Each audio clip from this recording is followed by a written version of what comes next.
Fulbe hande kai en gorama. Fulbe hande kai en dadanama. Waje janginirde en dadanama.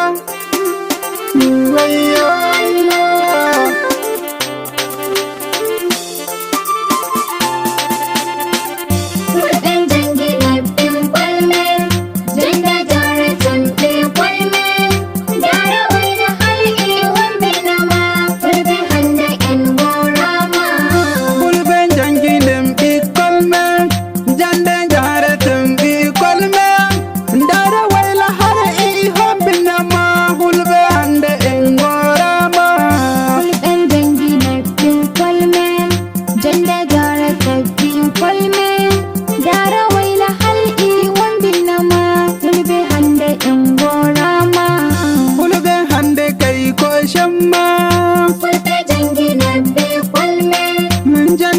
Shetan ai dan ma Fulbe jangina be kwalme Fulbe hande en gorama Fulbe jangina be kwalme Waje jande en dadanama Umma den daro den damma Fulbe jangina be kwalme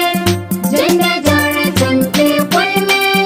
Dara waina halki wambe nama Fulbe hande en gorama Bismillah Allah maudo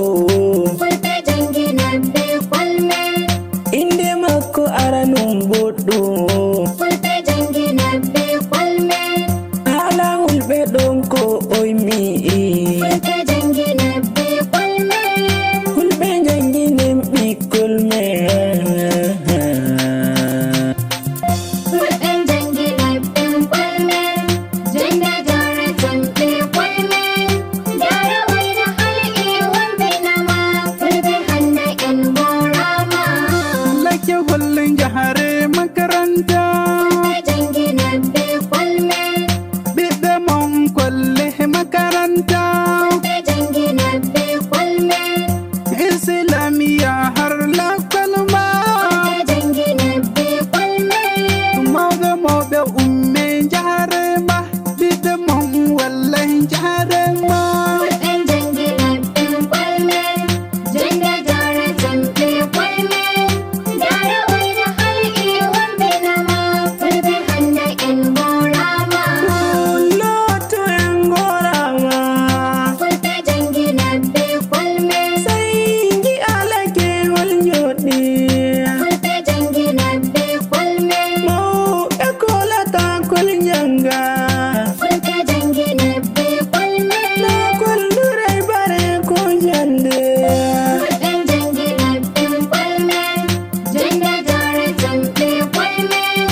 Dara waina halki wambe nama Fulbe hande en gorama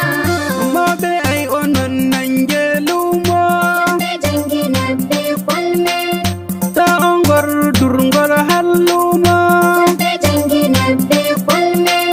Jonde onni hi kay wanninga Fulbe jangina be kwalme Mimi nadi bullo huta wani hi umma tendaro den kollammo Fulbe jangina be kwalme Janda jara jambe kwalme